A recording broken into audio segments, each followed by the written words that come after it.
नमस्कार शेतकरी मित्रांनो, कमी पाण्यात घेण्यात येणारी पिके कोणकोणती घ्यावीत जेणेकरून आपल्याला उन्हाळ्यात ही पिके लागवड करावयाची आहे. तेव्हा सर्व बाजूंनी विचार करून आपल्याला पीक लागवड करावी लागेल. तर आपण या व्हिडिओच्या माध्यमातून उडीद पीक लागवडीबद्दल संपूर्ण माहिती बघणार आहोत. कारण उडीद पीक लागवडीसाठी कमीत कमी पाणी आणि कमीत कमी खर्च लागतो आणि त्यातून आपल्याला भरघोस असे उत्पादन मिळून देते. तर या पिकाचा दुहेरी उपयोग केला जातो. त्यात उडीद धान्य म्हणून वापरतात, त्यानंतर त्याचा काढांचा उपयोग चारा म्हणून जनावरे सहज खाऊ शकतात. जर तुम्ही अजूनही आमच्या शेतकरी मित्र चॅनलला जर सबस्क्राईब केलेले नसेल तर सबस्क्राईब करून बेल आयकॉन दाबायला विसरू नका. व्हिडिओ आवडला तर लाईक शेअर कमेंट्स करायला पण विसरू नका.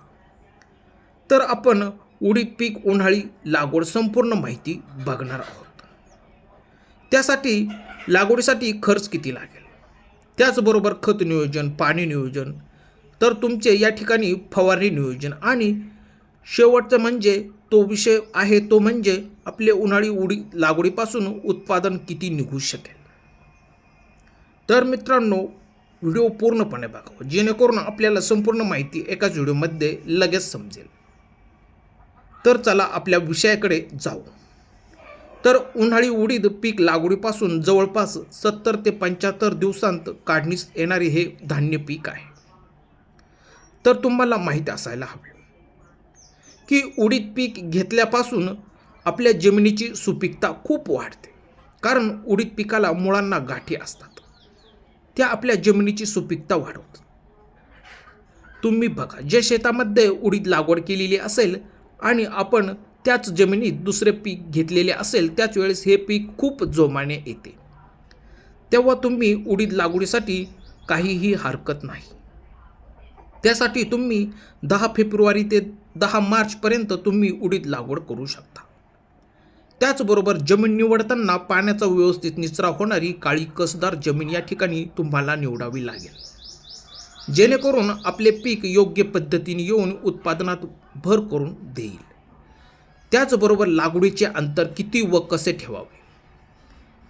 मित्रांनो, हा खूप महत्त्वाचा प्रश्न आहे. कारण या ठिकाणी दाट लागवड करून चालणार नाही. त्यासाठी योग्य अंतरावरच तुम्ही लागवड केलेली चांगली असेल. त्यासाठी तुम्ही 2 ओळींतील अंतर 1 ते 1.5 फूट ठेवून 2 झाडांतील अंतर 4 ते 5 इंच ठेवावे. कारण उडीद झाड हे नंतर जास्त पसरते, त्यामुळे योग्य तेच अंतर ठेवावे जेणेकरून जास्त दाटी होणार नाही. तर उडीद पेरणीसाठी बियाणे किती लागते, तर आपण साधारणपणे 7 ते 8 किलोपर्यंत बियाणे एकरी वापरू शकतो. पण मित्रांनो, उडीद पेरणीसाठी बीज प्रक्रिया करूनच पेरणी व्यवस्थित करावी. त्यानंतर आपण उन्हाळी उडीद वाण कोणकोणते निवडायचे. मार्केटमध्ये खूप असे महत्त्वाचे वाण आहेत. त्यापैकी तुम्ही सिवा, त्यानंतर PDU-1, त्यानंतर PKV-15 आणि BGU-1 अशा महत्त्वाच्या वाणांची निवड करून लागवड करू शकता. मित्रांनो, या पिकाला खत खूपच कमी लागते, म्हणजे जेमतेम खतावर तुम्ही हे उडीद पीक घेऊ शकता.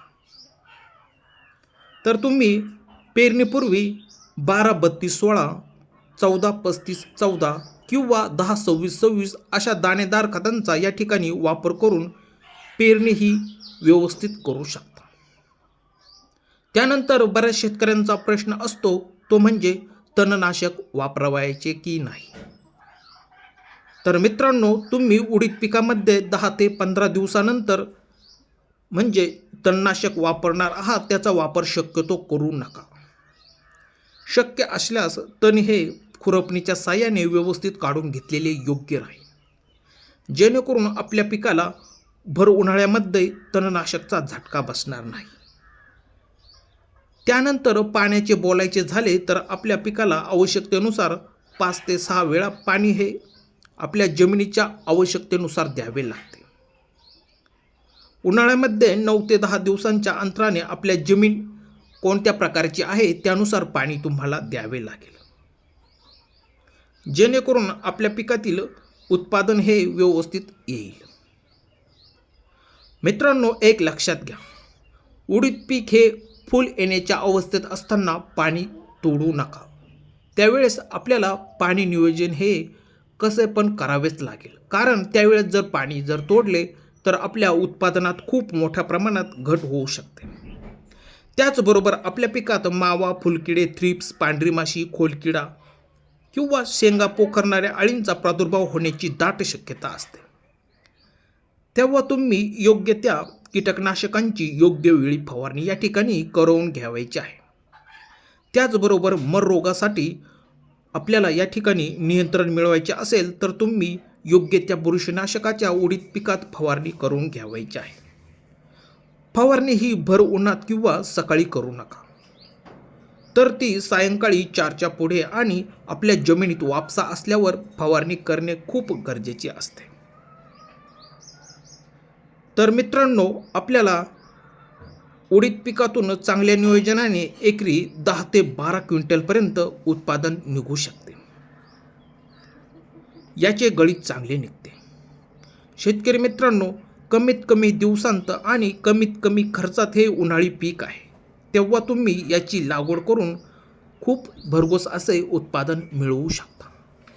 मित्रांनो, कसा वाटला व्हिडिओ आवडल्यास आमच्या शेतकरी मित्र चॅनलला जर सबस्क्राईब केलेले नसेल तर सबस्क्राईब करा. धन्यवाद शेतकरी मित्रांनो.